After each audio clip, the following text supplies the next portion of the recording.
70 கொண்டை ஊசி வளைவு கொண்ட கொல்லிமலையை விட ஒரே நேர்கோடு ரோடு ஏன் இவ்வளோ பயத்தை ஏற்படுத்துது? பகல் நேரத்தில் பார்க்க அவ்வளோ சாதாரணமாக இருக்கக்கூடிய இதே ரோடு தான் இரவு நேரத்தில் மரண பயத்தை காட்டுது. தொப்பூர் கணவாய். நீலகிரி டு சேலம் நேஷனல் ஹைவேல இருக்கிறது தான் இந்த தொப்பூர் கணவாய். இதுவரைக்கும் இங்க அதிகமான விபத்துக்கள் நடந்திருக்கு. கிட்டத்தட்ட 500 பேருக்கும் மேல படுகாயம் அடைஞ்சிருக்காங்க. 250 பேர்கிட்ட உயிரை விட்டுருக்காங்க.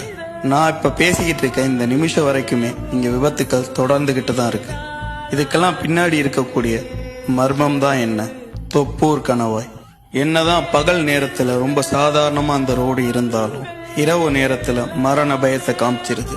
இந்த சாலையில பயணம் பண்ண நிறைய பேர் என்ன சொல்றாங்கன்னா, இரவு நேரங்கள்ல வண்டி ஓட்டிட்டு போய்கிட்டு இருக்கும்போது யாரு என்னன்னே தெரியாம திடீர்னு ஒரு பெண் தன்னோட கை குழந்தையோட உங்க வண்டி முன்னாடி வந்து விழுந்துருவாங்களாம். ஐயோ, அவங்க மேல ஏத்திடக்கூடாதுன்னு சொல்லி வண்டி டைவர்ட் ஆகும்போது விபத்துக்குள்ளாகுது. அந்த 2 பேருக்கு என்ன ஆச்சுன்னு இறங்கி வந்து பார்த்தா அங்க யாருமே இருக்க மாட்டாங்க. அப்ப வந்தவங்க யாரு? இதுக்கு பின்னாடி இருக்கக்கூடிய மர்மம் தான் என்ன?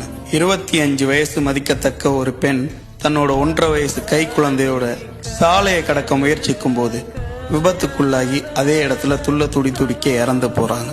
இறந்து போன அந்த பெண் தான் இப்ப நடக்கக்கூடிய விபத்துக்கும் மர்மத்துக்கும் காரணம் அப்படின்னு சொல்றாங்க.